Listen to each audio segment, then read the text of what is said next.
नमस्कार, capital TV का prime time show देख रहे हैं आप। मैं हूं आपके साथ पूजा।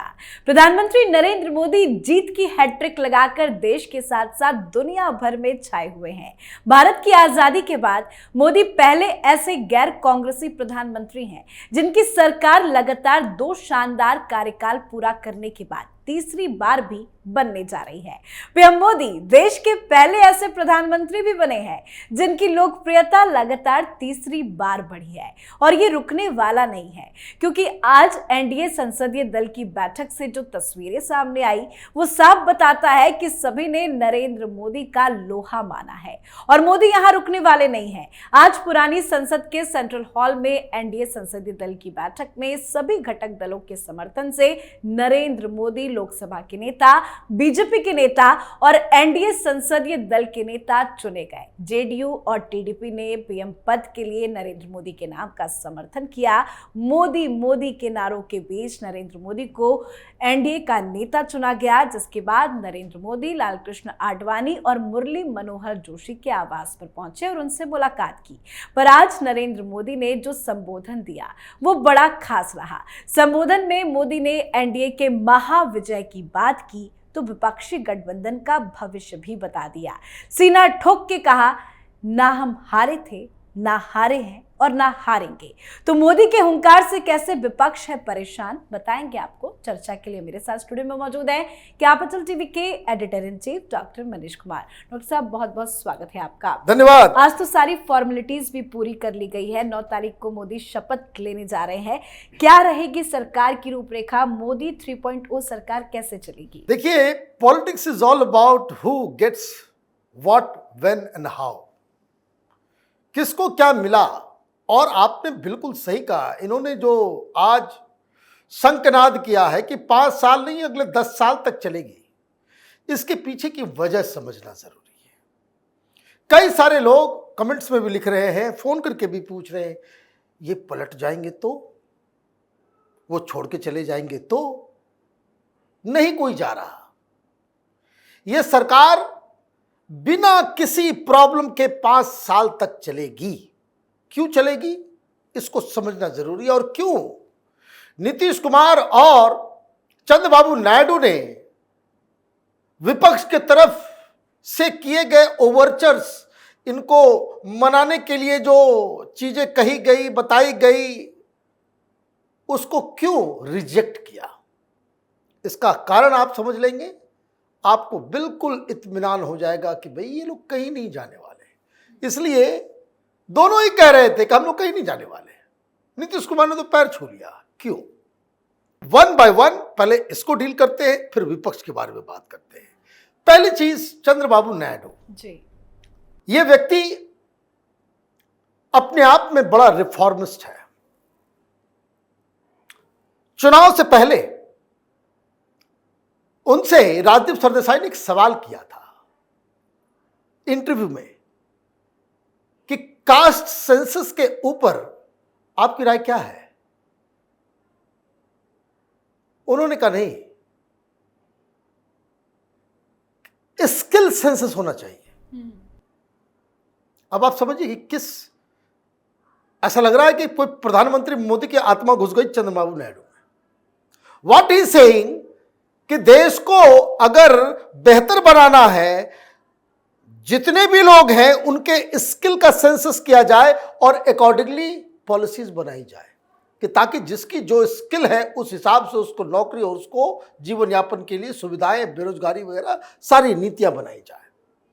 यह व्यक्ति शुरू से ही फॉरवर्ड लुकिंग है और यह व्यक्ति अब ये रियलाइज कर चुका है कि वो प्रधानमंत्री के रेस में नहीं है।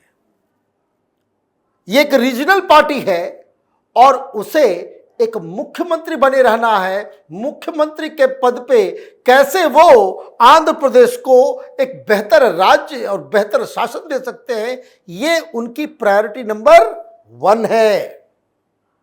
उनकी प्रायोरिटी नहीं है कि हमें मंत्री दे दो, हमें वो दे दो। तो उसके लिए क्या चाहिए? उनका एक demand, we need special status for Andhra Pradesh. Special status का मतलब क्या होता है? ये कोई ट्रॉफी नहीं है। मतलब यू नीड स्पेशल असिस्टेंस, पैसे चाहिए।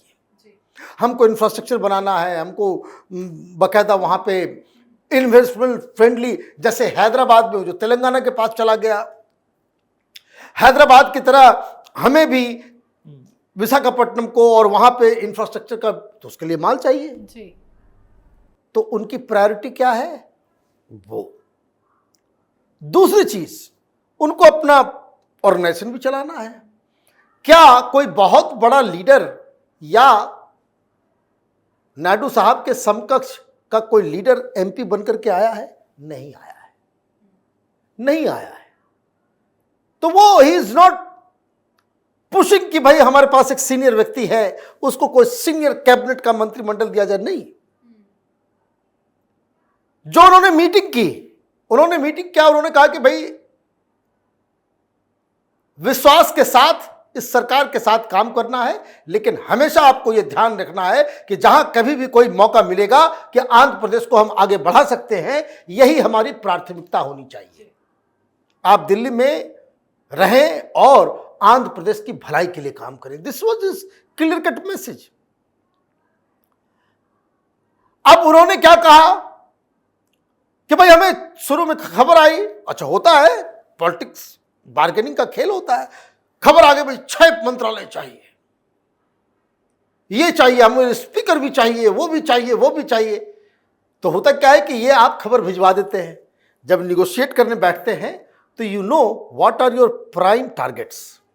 प्राइम टारगेट क्या है? प्राइम टारगेट है special package, so that he can perform. क्यों? क्योंकि अभी जो मुख्यमंत्री वहां से निकले हैं रेड्डी, उन्होंने वेलफेयर स्कीम लगा लगा कर खजाना कर दिया है खाली। कर्ज में डूबा हुआ है पूरा आंध्र प्रदेश। उनको ये मालूम है कि भाई अब हम आएंगे, जब पैसे ही नहीं होंगे तो फिर हम क्या काम कर पाएंगे। तो ये डील तय हुआ, you will get extra package, बाकी सीधे अपने आप आ गई, 2 मंत्रालय मिलेगा, फॉर्मूला तय हो गया भाई, 4 पे 1, तो 2 कैबिनेट मिलेगा, एक जो है मिनिस्टर ऑफ स्टेट मिलेगा, या 2 मिनिस्टर ऑफ स्टेट मिल जाए। और वो 2 कौन सा होगा? तो 2 में एक पहले भी रहा है, अटल बिहारी वाजपेयी के समय इनके पास एविएशन, तो वो एविएशन दे दिया जाएगा। मतलब सिंधिया साहब को प्रमोशन मिलेगा, कोई बड़े मंत्रालय में वो आएंगे। एविएशन में वैसे भी सब कुछ प्राइवेटाइज हो गया, उसमें कुछ रहा नहीं है। तो ये तो नायडू साहब का है। अच्छा, नायडू साहब उधर क्यों नहीं जाएंगे? उसका भी कारण आप समझ लो कि वहां बीजेपी की सरकार है, तो बीजेपी के राज्य वाले हैं,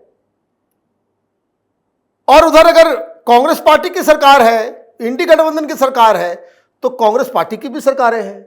लेकिन इस गठबंधन में और भी ऐसी सरकारें हैं जो दूसरी दूसरी पार्टियों के चीफ मिनिस्टर हैं, तो उधर भी है। तो दबाव सरकार के ऊपर पैसा देने का किसके ऊपर ज्यादा होगा? जिसके पास ज्यादा एलाइड पार्ट, उसके जो एलाइज जो हैं वो ज्यादा अलग अलग राज्यों में, जिसकी संख्या, जैसे इंडिया अलायंस है, इंडिया अलायंस में कहां कहां सरकारें हैं? तो दिल्ली में भी आम आदमी पार्टी है, तो पंजाब में भी आम आदमी पार्टी है, तो बंगाल में ममता बनर्जी है, तो तमिलनाडु में है। फिर आप अगर आ जाओगे तो आप भी ऐड हो जाओगे, आंध्र प्रदेश भी हो जाएगा, बिहार वाले नीतीश कुमार आ जाएंगे तो नीतीश कुमार। अब आपके पास क्या हो गया? सारे लोग लूट खसोट करेंगे, भाई हमको भी चाहिए, हमको। एक को दोगे तो सबको देना पड़ेगा। यहां क्या है? यहां तो भाई नीतीश कुमार हैं, आप हैं, बाकी कोई चीफ मिनिस्टर नहीं है, बाकी सब बीजेपी के चीफ मिनिस्टर है। तो यहां बार्गेनिंग पावर आपके पास क्या होगा? ज्यादा होगा।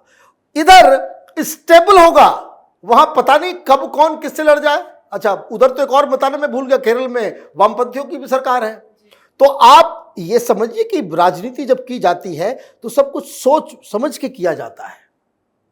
तो फैसला आंध्र प्रदेश की जनता को देखते हुए जो उन्होंने वादा किया है, उसलिए वो प्रधानमंत्री मोदी के साथ है, हिलने डुलने वाले नहीं है। दूसरा, नीतीश कुमार। नीतीश कुमार के साथ अलग समस्या है। 12-12 जीत गए, 3-4 तो बड़े ही क्लोज वाले लोग हैं। मैं आपको बता दूं, नीतीश कुमार चाहते नहीं कि ज्यादा से ज्यादा मिले। वो नहीं चाहते कि किसी को बड़ा मंत्री बनाते वो बाद में मेरे लिए हेडेक हो जाए। पिछली बार भी यही किया था। इस कंफ्यूजन में मैं किसको बनाएं किसको हटाएं, क्योंकि आप देखिए देवेश बाबू हो गए, सीतामढ़ी से जीत के आए, मुंगेर से जीत के आए ललन सिंह, और साथ ही साथ संजय झा जीत के आ गए। ये तीनों तो बिल्कुल अपने हैं। तो तीनों को आप बोलोगे मिनिस्टर और विशेष किसी को बनने को बनेगा ही नहीं। अलग मारपीट शुरू हो जाएगा पार्टी के अंदर। पहली चीज ये, वो खुद नहीं चाहते कि भाई ज्यादा लोगों को संग। अच्छा, दिक्कत क्या है, ये सारे लोग अपर कास्ट के हैं, करना है ओबीसी पॉलिटिक्स। तो अगर 3 है तो 2 उसमें आपको ओबीसी और एक महादलित देना पड़ेगा, दलित देना पड़ेगा, एक दलित और एक ओबीसी, क्योंकि कास्ट पॉलिटिक्स करने वाले लोग हैं। तो इनको मिले अगर 6 तब तो ये एडजस्ट कर पाएंगे, और 6 नहीं मिला तो वो गुड़ गोबर हो जाएगा, सारा कुछ इनके ही लेने के देने पड़ जाएंगे, पार्टी के अंदर ही फूट हो जाएगी। तो वो एक, तो चंद्रबाबू नायडू को देखा कि भाई ये तो मान गया स्पेशल पैकेज, तो इन्होंने भी कहा भाई हमको भी स्पेशल पैकेज दे दो, 1-2 लोगों को बना दीजिए, जो देना है दीजिए। वैसे बड़े चतुर है, बड़ा चतुराई से आज भाषण दे रहे हैं। बहुत चतुराई से भाषण उन्होंने बोल दिया ना भाई। अब देखिए, और प्रधानमंत्री मोदी ने कहा कि भाई ठीक है, हम पहले भी कहे हुए हैं कि अभी अच्छा चुनाव भी है सामने में, तो बिहार के लिए कुछ न कुछ तो करना पड़ेगा। तो वो वैसे भी करना था, ऐसे भी करना है, तो नीतीश कुमार को कह दिया कि भाई स्पेशल पैकेज मिलेगा। सब ये बीजेपी वाले भी खुश और जेडीयू वाले भी खुश कि पैसा आएगा, बरसात होगी पैसे की, कुछ चलेगा, सब लोग खुश हो जाएंगे। ये दिस इज एक्चुअल पॉलिटिक्स।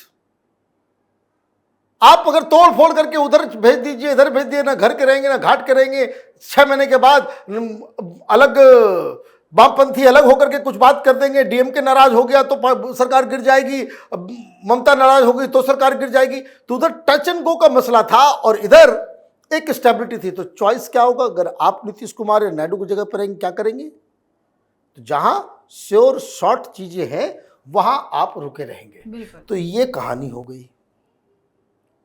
अब विपक्ष का सारा खेल खत्म। विपक्ष में प्रधानमंत्री ने क्या कहा कि अभी लड़ाई झगड़ा इन लोगों का शुरू होगा, और वो शुरू हो गया। चोरी चोरी चुपके मुंबई में मीटिंग चल रही है उद्धव ठाकरे के घर में। ममता बनर्जी की पार्टी के लोग आ रहे हैं, आम आदमी पार्टी वाले आ रहे हैं, वहाँ अखिलेश यादव भी पहुंच गए। पता नहीं मुंबई करने के लिए क्या करने के लिए मुंबई। और वहां जाकर के वहां क्या चल रहा है भाई, कांग्रेस वाले को क्यों नहीं बुलाया? पहले आप मीटिंग कर लो दिल्ली में। हल्ला हो गया कि भाई संजय राउत के घर पे जो है वो सारे लोग इकट्ठा हो रहे, कांग्रेस वाले आए नहीं। कांग्रेस वाले देखिए, आज कोई कमेंटबाजी हुआ, कोई कुछ हुआ नहीं हुआ, क्यों नहीं हुआ? इन लोगों को लगा कि भाई ये लोग क्या कर रहे हैं। मैं बता रहा हूं क्या कर रहे हैं।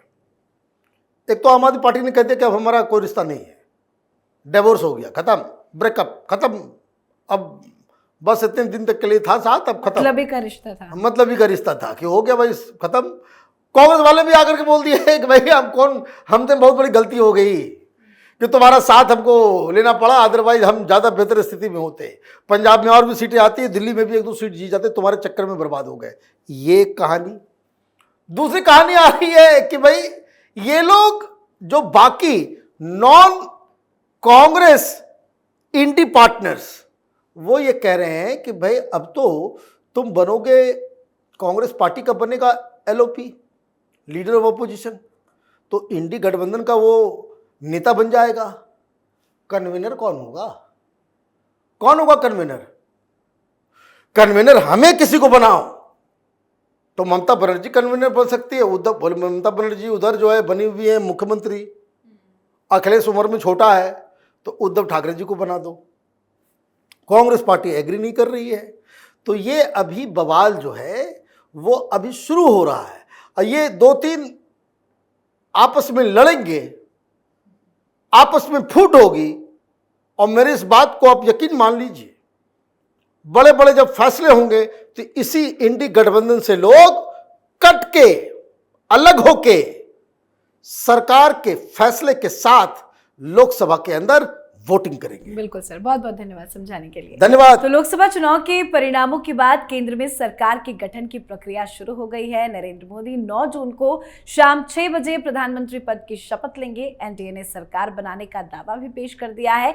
ये पीएम मोदी का लगातार तीसरा कार्यकाल होगा। साथ ही बताया जा रहा है कि पीएम मोदी के साथ कई कैबिनेट मंत्रियों के भी शपथ लेने की संभावना है। तो देखना होगा कौन कौन से नेता मोदी के साथ शपथ लेते हैं। आप अपनी राय कमेंट कर लिखें। देखते रहिए कैपिटल टीवी। नमस्कार।